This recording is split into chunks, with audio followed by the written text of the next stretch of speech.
Salama olo jiaby, miala tsiny fa somary kasikasy feo a.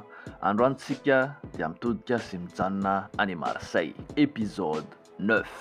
Raphaël Moussara aka Faflarage dia fantatsika rehetra amin'ilay bande originale série Prison Break saison 1, saison 2 dia gasy avy amin'ny rainy ary ionony avy amin'ny reniny. Andrareziny rap frantsay tamin'ny taona 90 avy amin'ireo fandaharana izay maro karazana sy ny rahalany izay mpiangaly rap no nanomboka nakafizany ny mozika hip hop. Tsisy tsy nalala azy ihany koa raha ilay bande originale Prison Break saison 1 no resantsika izay mitondra ny titre hoe Pas le temps. Nalaza tokoa i Faflarage fa tsy nampiovavy mihitsy anefa izany, ary raha amin'ny fiteniny dia manao foana hoe mirapy aho izy ho an'ny beara, mirapy aho ho an'ny fiarahamonina, mirapy aho ho an'ny kolotsaina, mirapy aho ho an'ny mozikako. Big up Faflarage, tongava amin'ny tanàna.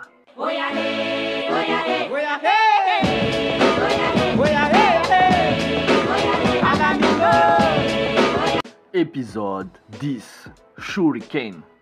Ilay tsangambaton'ny rap frantsay. Shuriken dia efa mihoatra ny atao hoe mpanao rap mihitsy raha nilazany fotsiny.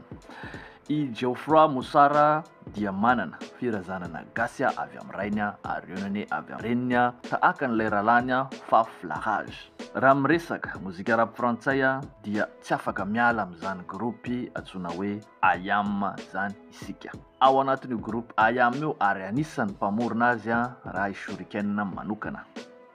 Mpankafy arts martiaux i Shuriken fa aleony nanao rapy ary nandray micro tahaka an'ireo akamany izay Akhenaton, Keops ary Imhotep. Tsy ho tanisaintsika tsony angamba ireo zava-bitany Shuriken sy ny groupeny satria mandraparain'ny andro ary mety mbola tsy ho vita foana izany.